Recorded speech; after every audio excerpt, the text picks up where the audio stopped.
저는 오늘 본문의 말씀을 가지고 승리하는 신앙의 비결, 이런 제목으로 하나님 말씀을 증거하도록 하겠습니다. 전쟁이 났다고 한번 생각해 볼까요? 나라 간에 전쟁이 났습니다. 그러면 2등은 없는 거예요. 승자와 패자가 있을 뿐입니다. 승자에게는 승리의 기쁨이 있지만 패자에게는 죽음 내지는 포로가 되어야 하는 심각한 지경에 이르게 됩니다. 우리는 지금 영적인 전투 시대를 살아가고 있습니다.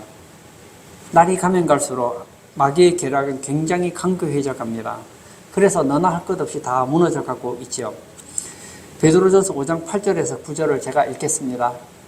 근신하라 깨어라. 너희 대적 마귀가 우는 사자같이 두루다니며 삼킬 자를 찾나니 너희는 믿음을 굳게 하여 그를 대적하라. 이는 세상에 있는 너희 형제들도 동일한 고난을 당하는 줄을 알미라. 베드로 사도는 근신하여 깨어 있어야 된다고 말하고 있습니다. 그 이유는 마귀가 우는 사자같이 두루다니며 삼킬 자를 찾기 때문입니다. 사자가 왜 두루다닐까요? 배가 고프니까요. 제가 가끔씩 동물의 왕국을 보면 사자가 백수의 왕이라고 하지 않습니까? 그런데 제가 동물의 왕국을 보면 사자들이 대체로 다 날씬해요. 왜 그럴까요? 잘 못 먹는다는 거예요. 하루 종일 뛰어다녀요. 그리고 사냥을 해서 잡았습니다. 그리고 나면 사자들이 먹고 남은 건 하이에나나 또 다른 동물들이 와서 남은 음식물을 다 제거하잖아요. 하루 먹고 나면 다음날 되면 또 배가 고픈 거예요. 우는 사자같이 삼킬 자를 찾는다. 이 표현은 배고픈 사자가 음식물을 찾기 위해서 사냥물을 찾기 위해서 노력하는 것처럼 바로 마귀가 그렇다는 거예요. 그러면 우리는 어떻게 할 때 이런 영적 싸움에서 이길 수 있을까요? 오늘 본문을 통해서 영적으로 승리하는 비결에 대해서 살펴보려고 합니다. 첫 번째는 무너진 제단을 수축해야 합니다. 30절을 제가 읽겠습니다. 엘리야가 모든 백성을 향하여 이르되 내게로 가까이 오라. 백성이 다 그에게 가까이 가매 그가 무너진 여호와의 제단을 수축하되. 오늘 본문이 기록될 당시에 북이스라엘은 막강한 군사력과 경제력으로 풍요로웠습니다. 그러나 바알 숭배로 여호와의 신앙이 점점 멸종할 위기에 놓여 있었습니다. 그래서 하나님께서는 선지자 엘리야를 보내시고 여호와의 신앙을 회복시키고자 하셨다는 거예요. 오늘 본문은 엘리야 선지자가 바알 선지자 450명과 갈멜산에서 영적 전쟁을 하는 내용입니다. 그런데 엘리야가 어떻게 영적 전쟁에서 승리합니까? 무너진 여호와의 제단을 수축하는 것으로 보여주고 있다는 거예요. 여호와의 제단이 대체 무엇일까요? 오늘 신약식으로 표현하자면 여호와의 제단은 하나님의 교회라고 할 수 있습니다. 제단이 무너졌다는 것은 하나님께 드리는 제사, 신약식으로 표현하자면 예배가 무너져 있었다는 거예요. 제단을 수축한다는 것은 무엇일까요? 예배를 회복하는 것을 말하고 있다는 것입니다. 즉 승리하는 신앙생활을 하기 위해서는 무너진 예배관을 바로 세워야 함을 보여주고 있습니다. 우리의 영적 싸움의 승리는 어디에 달려 있느냐? 예배에 달려 있습니다. 예배 생활의 승리가 영적 전쟁의 승리입니다. 하나님은 예배를 통해서 우리에게 은혜를 주시고 복을 주십니다. 그러므로 예배는 하나님의 은혜와 복을 받는 통로라고 할 수 있습니다. 출애굽기 20장 24절을 제가 읽겠습니다. 내게 토단을 쌓고 그 위에 내 양과 소로 내 번제와 화목제를 드리라. 내가 네 이름을 기념하게 하는 모든 곳에서 내게 임하여 복을 주리라. 하나님께서는 예배를 바로 드릴 때 복을 주시겠다는 거예요. 예배가 무너진 교회, 예배가 무너진 성도는 영적 전쟁에서 승리할 수 없습니다. 영적 전쟁을 해본 듯 100% 실패입니다. 오늘 이 시대는 예배가 무너져가고 있는 시대입니다. 어떤 이들은 예배의 필요성을 따지기도 합니다. 이게 뭐죠? 주님의 재림 때가 가까워 왔다는 증거입니다. 히브리서 10장 25절도 제가 읽겠습니다. 모이기를 패하는 어떤 사람들의 습관과 같이 하지 말고 오직 권하여 그 날의 가까움을 볼수록 더욱 그리하자. 이 마지막 때의 특징이 무엇입니까? 모이기를 패한다는 거예요. 모이기를 싫어한다는 거예요. 초대교회는 모이기를 힘쓰는 교회였습니다. 모여서 무엇을 합니까? 예배하는 거예요. 모이면 말씀을 나누고 기도하는 모임이 바로 초대교인들의 모임의 모습이었습니다. 우리도 지금 심각한 상태에 이르렀습니다. 정신 차리지 않으면 마귀의 놀이개가 될 수밖에 없습니다. 예배가 무너지면 다 무너집니다. 예배는 가장 기본적인 것 같지만 가장 어려운 것이 되어가고 있습니다. 예전에는 직장 생활을 하시는 분들 같은 경우에 주 6일을 일을 했습니다. 그럼 월요일부터 토요일까지 일을 합니다. 그럼 주일은 교회 와서 예배 드리고 봉사를 했습니다. 그러다가 어떻게 되었죠? 주 5일제가 되었습니다. 그러면 이론상으로 5일 동안 일을 해서 피곤하잖아요. 그럼 토요일은 좀 푹 쉬고, 그리고 좀 건강한 몸으로 하나님께 나와 예배 드리면 얼마나 좋습니까? 그런데 이 사람의 타락한 죄성이 가만히 내버려 두질 않아요. 금요일에 직장에서 마치면 이제 황금 같은 연휴가 기다리고 있잖아요. 그럼 어떻게 하죠? 이제 놀러 가는 거예요. 뭐 지방에 가기도 하고 해외 가기도 하는 거예요. 그런데 주일 예배가 걸리잖아요. 그러면 주일에 예배를 드리려면 금요일에 가면 토요일 저녁에 와야 되잖아요. 그럼 너무 피곤해요. 또 여행 갔다가 바로 오는 게 또 아쉽기도 하고. 그럼 어떻게 하죠? 기왕 가는 김에 주일까지 여행 가면 좋잖아요. 그때 어떤 생각이 들죠? 꼭 내가 섬기는 교회에서 예배를 드려야 되나? 다른 곳에서 예배 드려도 되지 않나? 하나님은 영이시니 아무 곳에서나 예배 드리면 되지. 예, 드릴 수 있죠. 그러나 그들의 마음의 자세가 바르지 않다는 겁니다. 어떤 사람은 또 반대예요. 일이 너무 많아요. 아침부터 저녁까지 하루 종일 일을 하다 보면 주일이 되면 이 파김치가 되는 거예요. 너무 피곤하다. 오늘은 좀 쉬고 싶다. 하나님도 내가 피곤하니 이해해 주시겠지. 그리고 빠집니다. 이렇게 예배를 한 번, 두 번 빠지다 보면 어떻게 되죠? 신앙이 뚝뚝 떨어집니다. 제가 신앙생활 하면서 본 게 있어요. 신앙이 이렇게 자라는 건 참 어려운 것 같아요. 힘든 것 같아요. 근데 신앙이 타락하는 것은, 신앙이 추락하는 것은 순식간입니다. 저는 학교 다니면서 그걸 진짜 많이 느끼거든요.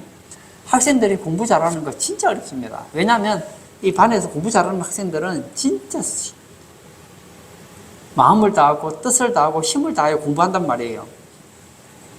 그래서 공부 안 하던 학생들이 이제 마음을 잡고 공부를 하면 한 명 한 명 이기기가 너무너무 힘듭니다. 그리고 등수가 올라가면 올라갈수록 앞에 공부했던 학생들은 이미 기본기가 탄탄하기 때문에 이기기가 더 힘들단 말이에요. 이 반에서 꼴등하던 학생이 반에서 1등 하는 거 진짜 힘듭니다. 거의 불가능에 가깝죠. 더군다나 전교 1등 하는 거 더 힘들어요. 전국에서 1등 하는 거 너무너무 힘듭니다. 그런데 예를 들어서 모의고사를 쳤는데 전국에서 1등 하는 학생이 있었다고 한번 쳐볼까요? 그런데 이 학생이 갑자기 이성의 눈이 떠이신 거예요. 책을 폈는데 그 여학생이 생각이 납니다. 예쁜 여학생 만나고 싶다. 대화하고 싶다. 그리고 나서 그때부터 공부를 안 해요. 그 이성에게 마음이 닿았어요. 제가 말했잖아요. 성적이 오르는 것은 굉장히 힘듭니다. 근데 마음이 떠나버리면요. 성적은 막 추락하는 것은 날개가 없는 거예요. 막 뚝뚝 떨어지는 거예요. 신앙도 그렇다는 거예요. 여러분, 신앙을 좀 좋게 하려고 하면요. 진짜 마음을 다하고 목숨을 다하고 힘을 다해야지 신앙이 조금씩 자라는 것 같아요. 근데 예배를 빠지기 시작하면요. 신앙은 급속도로 떨어집니다. 예배도 계속 드리던 사람에게는 예배 드리는 게 당연한 것처럼 여기지만 한 번, 두 번 예배 빠지다 보면 우리 안에 있는 죄성이 우리를 변화시켜 바꿔버려요. 어떻게 바꿉니까? 꼭 매주 예배 드려야 하나? 다른 종교는 보니까 1년에 한두 번만 가도 되던데. 이렇게 한 번, 두 번 빠지다 보면 예배만 빠지는 게 아닙니다. 영적 전쟁에서 실패하고 마귀에게 져버린다는 거예요. 우리도 모르는 사이에 이 예배가 무너지게 된다는 거예요. 제가 부교육자 시절에 기억나는 이야기가 많아요. 그 중에서 제가 한 이야기를 해드리려고 합니다. 어떤 한 집사님이 자기 딸 이야기를 하는 거예요. 자기 딸이 이제 고3 때였어요. 근데 자기 딸이 다니는 학교에 고3 때는 다 학교에 가서 공부를 했던가 봐요. 그래서 그 담임 선생님이 그랬다는 겁니다. 이제 우리 고3이니까 열심히 해보자. 공부를 해야 되니까 일요일에도 학교 와라. 학교에서 공부하자. 그런 거예요. 아무 문제가 안 되죠. 학교 가서 공부하면 되잖아요. 근데 그 집사님 딸이 학교 선생님을 찾아갔다는 거예요. 개인적으로 찾아가서 선생님, 저는 주일에는 학교에 나올 수가 없습니다. 왜? 저는 주일에 교회 가서 예배드리고 교회 봉사해야 되기 때문에 학교에서 공부하는 건 어려울 것 같습니다. 야, 너만 교회 다니냐? 다른 학생들도 교회 다니는 학생들이 많아. 근데 다른 학생들은 아무도 말 안 하는데 왜 너만 이렇게 유별나냐? 하더라는 거예요. 그 학생들은 제가 잘 모르겠고 저는 주일에 교회 가서 예배드리고 은혜를 받아야지 6일 동안 공부에 집중하는데 만약 주일에 예배를 빠지게 되면 제가 평일에 공부에 집중할 수 없을 것 같습니다. 정말 죄송하지만 좀 양해 부탁드린다고 얘기를 했어요. 그리고 나서 정말 빠졌어요. 그랬더니 친구들이 막 뒤에서 수근수근 거렸다는 거 아닙니까? 굉장히 유별나네. 왜 다른 애들은 가만히 있는데 왜 쟤 혼자서 학교 빠지고 그래? 이러면서 막 뒤에서 좀 오징어 씹듯이 씹었다는 거 아니겠어요? 그리고 나서 이제 드디어 수능을 치게 되었어요. 수능을 쳤는데 어찌된 것이 자기보다 열심히 공부를 한 학생들보다 본인이 수능 때 성적이 훨씬 잘 나온 거예요. 이제 모의고사 때보다 성적이 훨씬 좋게 나와서 국립대학에 아주 우수한 성적으로 합격을 했다는 거예요. 그리고 그 집사님께서 제게 얘기하시는 것이 자기는 자기 딸이 자기 성적보다 좋은 대학교 간 것보다 고등학교 3년 동안 주일 성수했다는 게 너무 감사하다는 거예요. 그래서 이 아이가 초등학교 다닐 때부터 중학교, 고등학교 때까지 주일 예배를 빠진 적이 한 번도 없었다는 거예요. 제가 참 얘기를 듣는데 너무 기분이 좋더라고요. 맞습니다. 여러분, 예외를 두면 그다음부터요, 예외가 계속 생겨요. 예를 들어 이런 거 어떻습니까? 우리 아들이, 내 딸이 지금 고3이에요. 좋은 대학 가고 난 다음에, 그 다음에 신앙생활 열심히 하면 되지. 아이가 알아요. 엄마 아빠는 신앙이 중요하다고 말하지만 신앙보다는 좋은 대학 가는 게 더 중요하구나. 벌써 자식이 그걸 알아요. 그리고 그 아이가 이제 대학교에 들어갑니다. 들어가면 이 대학 문화라는 게 부모님들은 우리 자녀들 좋은 대학 보내려고 그렇게 애를 쓰지만 이 대학의 문화라는 것, 이 캠퍼스 문화라는 게 어떤 문화입니까? 허랑방탕한 문화 아닙니까? 신앙 있는 학생들도 대학교 가면 신앙이 떨어지는데 그 고등학교 때 신앙생활을 잘 못한 애가 대학교 가면 어떻게 될까요? 무신론자가 되거나 교회 생활을 못하게 될 가능성이 높다는 거예요. 마귀는 우는 사자같이 삽길 자를 찾고 있습니다. 여러분이 예배를 못 드리게 할 거예요. 예배 시간에 딴 생각을 하게 할 거예요. 예배를 지겹게 만들 거예요. 예배를 부담스럽게 만들 거예요. 그때 우리는 기억해야 합니다. 근신하라, 깨어라. 베드로 사도가 말한 것처럼 근신하고 깨어서 영적 전쟁에 승리하는 그런 예배자가 다 되시기를 바랍니다. 두 번째, 내게 응답하소서 했습니다. 36절과 37절을 제가 또 읽겠습니다. 저녁 소재 드릴 때에 이르러 선지자 엘리야가 나아가서 말하되 아브라함과 이삭과 이스라엘의 하나님 여호와여, 주께서 이스라엘 중에서 하나님이신 것과 내가 주의 종인 것과 내가 주의 말씀대로 이 모든 일을 행하는 것을 오늘 알게 하옵소서. 여호와여, 내게 응답하옵소서. 내게 응답하옵소서. 이 백성에게 주 여호와는 하나님이신 것과 주는 그들의 마음을 되돌이키심을 알게 하옵소서 하매. 엘리야는 지금 무슨 얘기를 하고 있습니까? 여호와여, 내게 응답하소서. 내게 응답하소서. 이것이 무엇을 말하고 있습니까? 기도에 있다는 거예요. 여러분, 영적 전쟁에 승리하기 위해서는 우리의 삶 속에 기도가 필요하다는 겁니다. 엘리야 선지자는 무너진 제단을 수축한 다음에 하나님 앞에 나아가 기도합니다. 어떻게 기도합니까? 여호와여 내게 응답하소서. 기도 내용은 굉장히 짧습니다. 그러나 그의 기도는 하늘의 보좌를 움직이는 기도였습니다. 오늘 본문에 나오는 엘리야의 기도는 짧지만 몇 가지 특징이 있습니다. 그 첫 번째는 살아계신 하나님께 드리는 기도였다는 겁니다. 36절을 제가 읽겠습니다. 저녁 소재 드릴 때에 이르러 선지자 엘리야가 나아가서 말하되 아브라함과 이삭과 이스라엘의 하나님 여호와여 주께서 이스라엘 중에서 하나님이신 것과 내가 주의 종인 것과 내가 주의 말씀대로 이 모든 일을 행하는 것을 오늘 알게 하옵소서. 상반절에 뭐라고 하고 있습니까? 아브라함과 이삭과 이스라엘의 하나님 여호와여. 엘리야 선지자는 지금 누구에게 기도하고 있습니까?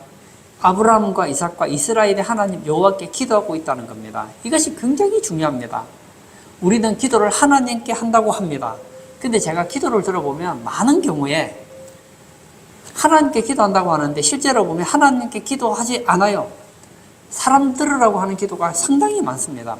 예수님 당시에도 신앙이 좋았다고 하는 사두개인, 바리새인들의 기도가 그렇지 않았습니까? 분명히 기도의 대상은 하나님인데 사람들에게 칭찬 들으려고 하는 기도, 사람들에게 인정받으려고 하는 기도가 되는 경우가 많다는 거예요. 어떤 분들은 기도가 어렵답니다. 왜 어렵죠? 기도가 어려운 게 아니에요. 주여. 기도 못하면 그렇게 한마디만 하셔도 돼요. 아니면 오늘 본문처럼 말하면 되잖아요. 여호와여 내게 응답하소서. 이거면 충분합니다. 자꾸만 사람들 듣기 좋게 하려고 하니까 기도가 어려워지는 거예요. 그리고 두 번째는 하나님의 영광을 구하는 기도였습니다. 36절 중반절에 보면 이스라엘 중에서 하나님이신 것과 하나님의 하나님 되심을 구하는 기도였다는 거예요. 기도의 목적이 무엇입니까? 기도는 하나님을 하나님 되게 하는 거예요. 하나님의 영광을 나타내는 게 바로 기도입니다. 고린도전서 10장 31절에 그런즉 너희가 먹든지 마시든지 무엇을 하든지 다 하나님의 영광을 위하여 하라. 기도는 하나님의 영광을 위하여 하는 거예요. 저는 여러분의 기도가 하나님을 기쁘게 하는 기도가 되기를 원합니다. 여러분의 기도 내용을 한번 살펴보세요. 그 기도가 응답되면 하나님께 영광이 돌아가는 기도입니까? 그리고 세 번째는 겸손한 기도였다는 거예요. 36절 하반절을 제가 또 읽겠습니다. 내가 주의 종인 것과 나는 주의 종이다. 종이라고 하면 주인에게 비하면 정말 하찮은 존재 아닙니까? 하나님 앞에서 철저히 자신을 낮추는 기도였다는 거예요. 자신은 무익한 종임을 인정하고 드리는 기도였다는 거예요. 엘리야는 분명히 알고 있었습니다. 내가 기도하면 하늘에서 불이 내려와 번제단의 모든 것을 태워버릴 것을 믿었습니다. 그러나 나는 단지 주의 종이다. 이것을 잊지 않았다는 거예요. 사람들이 나를 보고 환호하면 내가 그 영광에 취하는 경우가 많다는 거예요. 옛날에 그런 이야기가 있잖아요. 장군이 나가서 전쟁에 승리하고 돌아옵니다. 그리고 장군이 백마를 타고 돌아오면 사람들이 환호를 합니다. 누구를 환호하는 겁니까? 그 장군을 환호하는 것이죠. 그런데 이 말이 갑자기 어깨가 막 올라가는 거예요. 사람들이 지금 나를 환호해 주는가 보다. 그러면 안 된다는 거예요. 하나님께서 우리를 쓰셔서 놀라운 일을 하셨다면 그것은 하나님이 한 것이지 내가 한 것이 아닙니다. 내가 목회를 했는데 교회가 커졌다. 그러면 하나님이 하신 거예요. 내가 기도를 했는데 병이 나았다. 하나님이 하신 거예요. 내가 전도했는데 예수님을 믿었다. 하나님이 하신 거예요. 하나님이 우리를 강하게 하셨다. 하나님이 하신 거예요. 내가 사람들에게 인정받는 리더가 되었다. 하나님이 하신 거예요. 내가 돈을 많이 벌었다. 하나님이 하신 거예요. 사람들이 우리를 존경한다. 하나님이 하신 거예요. 우리의 자세는 하나입니다. 나는 종이다. 내가 주의 종인 것과 이 사실을 인정해야 된다는 겁니다. 네 번째는 주의 뜻을 알고 구하는 기도였습니다. 36절 하반절을 제가 또 읽겠습니다. 내가 주의 말씀대로 이 모든 일을 행하는 것을 오늘 알게 하옵소서. 엘리야의 기도는 자기가 원하는 기도를 하는 기도가 아니었습니다. 하나님께서 내게 원하는 기도를 했다는 거예요. 엘리야의 기도는 내 뜻을 관철시키는 기도가 아니라 하나님이 원하는 기도를 했다는 거예요. 여러분, 제일 좋은 기도가 무엇입니까? 하나님께서 우리에게 원하는 기도 내용이 있어요. 그 기도를 가지고 기도하면 하나님은 제일 기뻐하십니다. 하나님께서는 지금 엘리야를 통해서 하나님의 하나님 되심을 드러내기를 원합니다. 그럼 어떻게 해야 될까요? 이 갈멜산 번제단에 불이 떨어져야 되잖아요. 하나님이 그걸 원한다는 걸 알았기 때문에 엘리야는 하나님께 기도한 거예요. 그리고 불이 떨어지죠. 그 다음에 뭐가 남아있습니까? 이제는 하늘에서 비가 내려야 됩니다. 이스라엘 백성들에게 3년 6개월 동안 비가 내리지 않았습니다. 왜 비가 내리지 않았을까요? 이스라엘 백성들에게 하나님의 하나님 되심을 깨닫게 하기 위해서 하나님은 3년 6개월 동안 비를 주시지 않았던 거예요. 엘리야는 그것을 알고 있었습니다. 그래서 어떻게 기도합니까? 하나님께 간절히 기도하잖아요. 그랬더니 하나님께서 하늘에서 불을 내리시고 비를 내리시잖아요. 사랑하는 성도 여러분, 기도해야 승리할 수 있습니다. 기도해야 능력이 있습니다. 기도해야 살아 움직이는 신앙생활을 할 수 있습니다. 엘리야의 기도는 어떤 특징을 가지고 있습니까? 하나님이 들으신다는 확신의 기도입니다. 하나님의 영광만을 위하는 기도입니다. 자신을 낮추는 겸손한 기도입니다. 주의 뜻을 알고 하는 기도입니다. 이런 기도를 할 때 우리는 승리하는 기도를 할 수 있다는 거예요. 새 찬송가 337장 내 모든 시험 무거운 짐을 1절만 제가 읽도록 하겠습니다. 내 모든 시험 무거운 짐을 주 예수 앞에 아뢰이면 근심에 쌓인 날 돌아보사 내 근심 모두 맡으시네. 무거운 짐을 나 홀로 지고 견디다 못해 쓰러질 때 불쌍히 여겨 구원해 주리 은혜의 주님 오직 예수. 우리가 인생을 살아가죠. 예수님은 우리 인생들을 이렇게 평가합니다. 수고하고 무거운 짐진 자들아 다 내게로 오라. 내가 너희를 쉬게 하리라. 우리는 인생을 살아가면서 많은 무거운 짐을 지고 살아갑니다. 기도로서 우리의 수고하고 무거운 짐을 예수님께 가지고 나아가면 주님께서 우리에게 어떻게 하신답니까? 그 근심을 맡아주신다는 거예요. 혹시 남들에게 말할 수 없는 무거운 짐을 홀로 지고 계시는 분 있습니까? 주님 앞에 기도로 나아가세요. 그러면 하나님께서 해결해 주신다는 거예요. 여러분, 기도는 단지 영적 전쟁에서 승리하기 위해서만 필요한 게 아니에요. 기도는 천국의 열쇠예요. 하나님은 기도를 통해서 우리에게 주고 싶은 게 너무 많은 거예요. 구하라, 주실 것이요. 찾으라, 찾을 것이요. 두드리라, 열릴 것이라고 하시지 않았습니까? 여러분, 기도를 통해서 영적 전쟁에 승리하고 여러분의 무거운 짐을 주님께 맡기고 여러분의 필요를 주님께 얻고 이 짧은 인생 능력 있는 삶을 사시는 우리 모든 성도님 되시기를 축복합니다. 세 번째, 바알을 잡아야 합니다. 40절을 제가 또 읽도록 하겠습니다. 엘리야가 그들에게 이르되 바알의 선지자를 잡되 그들 중 하나도 도망하지 못하게 하라 하매 곧 잡은지라. 엘리야가 그들을 기손 시내로 내려다가 거기서 죽이니라. 오늘 본문은 1대 450의 싸움입니다. 인간적으로 보면 말이 안 되는 싸움이죠. 그러나 엘리야가 이겼습니다. 하늘에서 불이 내려와서 승리했습니다. 그리고 나서 엘리야는 어떻게 합니까? 사람들로 하여금 바알 선지자를 찾게 합니다. 엘리야 선지자는 기손 시내로 내려가서 450명의 바알 선지자들을 한 명도 남김없이 다 죽입니다.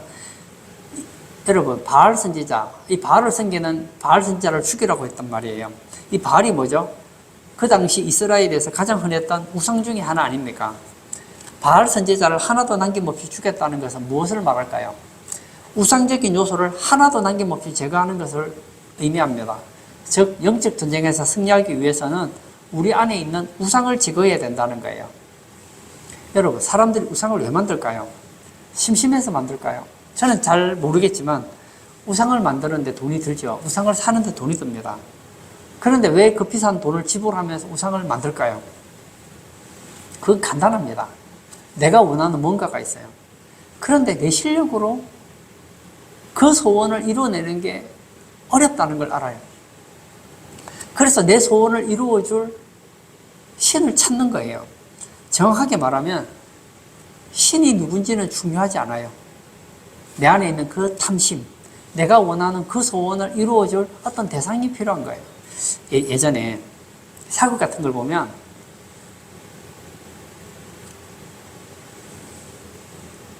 며느리가 결혼을 했는데 아기가 생기지 않는 거예요. 그러면은 막 시어머니한테 막 얼마나 눈총을 받는지 몰라요. 남편이 여자를 본 척도 안 해요. 그러면 이 여자가 막 자녀에 대한 소원이 있잖아요. 근데 뭐 내가 아기를 가지고 싶다고 해서 가져지는 게 아니잖아요. 그럼 어떻게 하죠? 그 추운 날 냉수로 씻고 물그릇 뜯어 놓고 이제 비는 거죠. 어떻게 빕니까? 비나이다, 비나이다. 누구에게 비나이다. 그 대상이 누군지는 중요하지 않아요. 지금 나는 아기가 필요하고 그 아기를 점지해 줄 수 있는 그 어떤 대상에게 비는 것이죠. 옛날에 과거가 있잖아요. 그러면 아들이 과거를 보내놓고 나면 어머니가 또 지성을 드리죠. 비나이다, 비나이다. 내 아들 이번 과거 시험 급제하게 하소서. 장급제 되기를 원합니다. 알아요. 내 아들 실력으로는 급제하기 힘들다는 걸 알아요. 내 실력으로 안 되니까. 마음 같아서야 아들을 장훈시키고 싶겠죠. 근데 내 실력으로 안 되니까. 아들 실력으로 안 되니까 뭘 찾습니까? 어떤 신을 찾는 거예요. 그 신이 누군지는 중요하지 않습니다. 그게 뭐죠? 그게 바로 우상이라는 거예요. 그래서 성경은 뭐라고 얘기합니까? 탐심은 곧 우상 숭배니라. 우상을 숭배하는 목적은 내 안에 있는 그 탐심을 현실로 만들기 위해서 추구하는 그 대상이 바로 우상이거든요. 혹시 우리 안에 이런 우상이 있지 않습니까? 어떤 분은 그러겠죠. 저는 바알이 없는데요. 예, 바알은 없겠죠. 그러나 하나님보다 내 마음에 더 사모되는 것이 있다면 그것이 바로 우상이라는 거예요. 어떤 사람에게는 돈이 우상일 수 있겠죠. 돈 벌고 싶다. 예, 돈을 많이 버십시오. 저는 돈 버는 게 나쁘다고 생각하지 않습니다. 돈은 많으면 많을수록 좋은 거 아니겠어요? 그런데 그 돈이 하나님보다 더 소중하다면, 돈을 하나님보다 더 가치 있게 여긴다면 이건 우상이라는 거예요. 자녀 얼마나 사랑스럽습니까? 그러나 그 자녀가 하나님보다 내게 더 소중하다면 이건 뭐라고요? 우상이라는 거예요. 어떤 사람은 명예, 어떤 사람은 권력, 어떤 사람은 출세, 어떤 사람은 쾌락, 어떤 사람은 유흥, 어떤 사람은 남편, 어떤 사람은 아내, 어떤 사람은 친구일 수 있습니다. 다 좋아요. 나쁜 게 아닙니다. 좋아요. 그러나 하나님과 재물을 겸하여 숨길 수는 없는 거예요. 하나님보다 더 소중하게 여기면 안 되는 거예요. 그 탐심의 마음을 박살 내버려야 되는 거예요. 갈라디아 5장 17절에는 분명히 이렇게 말하고 있습니다. 육체의 소욕은 성령을 거스르고 성령은 육체를 거스르나니 이 둘이 서로 대적하므로 너희가 원하는 것을 하지 못하게 하려 함이니라. 육체의 소욕은 성령을 거스린다고 했습니다. 성령은 육체를 거스린다고 합니다. 우리 안에 육체의 소욕이 있습니다. 인간을 가리켜 죄인이라고 하잖아요. 우리 안에는 죄가 있습니다. 어떤 마음이 있을까요? 하나님보다 더 관심을 가지고 싶어하는 마음이 있다는 거예요.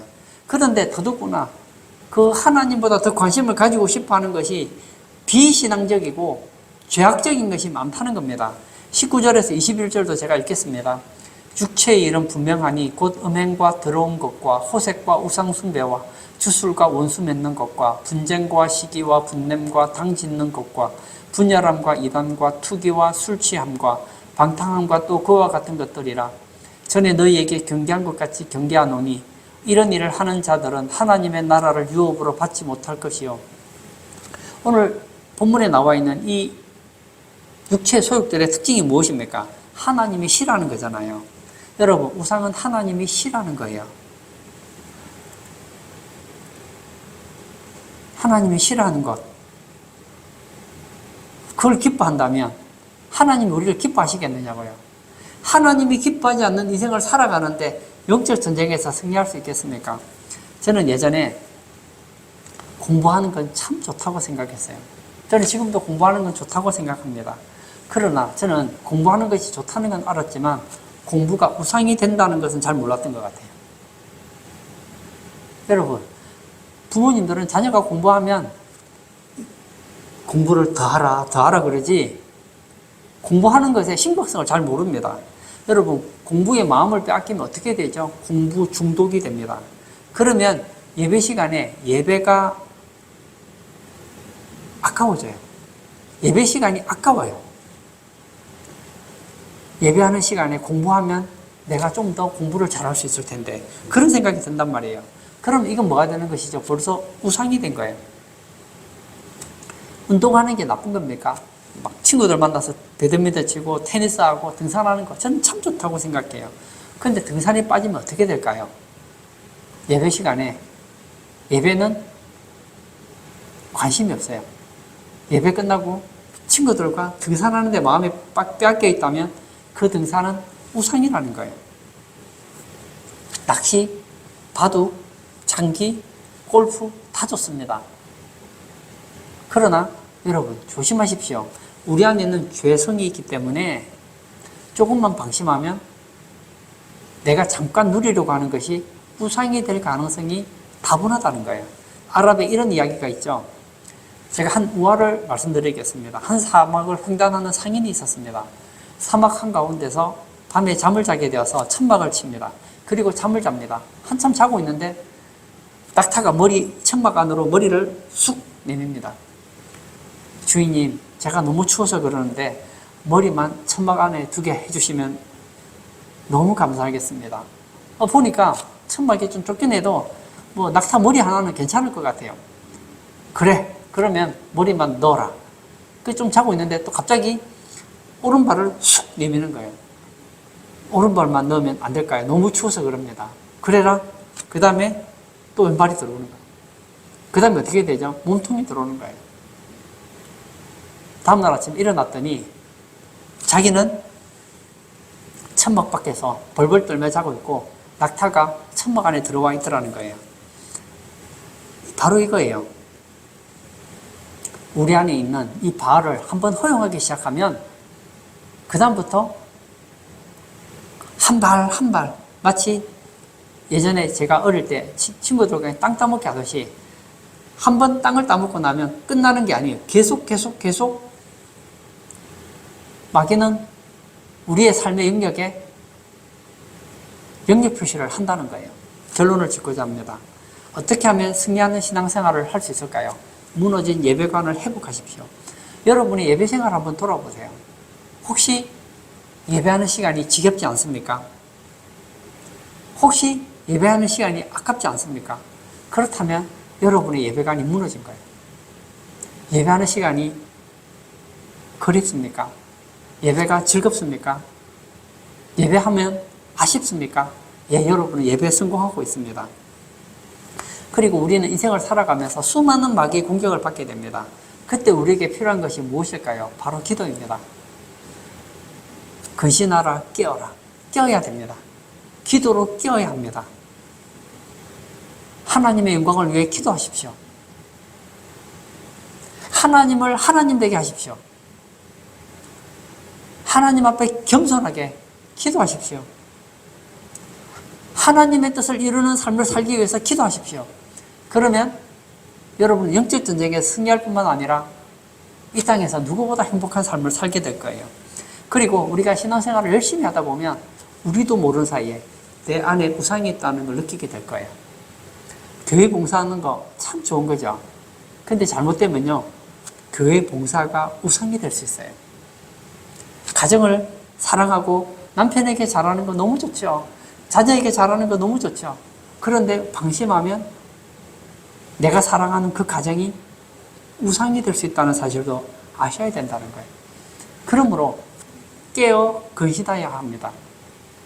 언제 나의 예배가 무너질지 모릅니다. 언제 나의 기도가 무너질지 모릅니다. 언제 내 안에 우상이 자리를 잡고 또래를 틀지 모릅니다. 언제 마귀가 내 삶에 우상을 만들어 놓을지 모른다는 거예요. 그러므로 깨어 근신함으로 말미암아 승리하는 신앙생활 하시는 우리 모든 성도님 되시길 축복합니다. 이 시간을 한번 같이 기도하기를 원합니다. 마귀는 우는 사자같이 삼킬 자를 찾고 있습니다. 여러분에게 속삭입니다. 예배하는 거 지겹잖아. 이번 주만 좀 쉬어. 예배 시간에 딴 생각해. 그때 외치는 거예요. 사탄아, 떠나가라. 마귀는 여러분들로 하여금 기도를 못하게 할 거예요. 기도하는 시간을 아깝게 만들 거예요. 사탄아, 떠나가라. 마귀는 여러분 안에 여러분이 관심 있는 그 분야를 가지고 우상을 만들 거예요. 하나님보다 더 사랑하게 만들 거예요. 사탄아, 떠나가라. 마귀를 대적하심으로 승리하는 우리 모든 성도님 되시기를 바랍니다. 우리 다 같이 영적 전쟁에 승리하는 우리 모든 성도 되게 해달라고 기도하시고 자유롭게 개인 기도하도록 하겠습니다.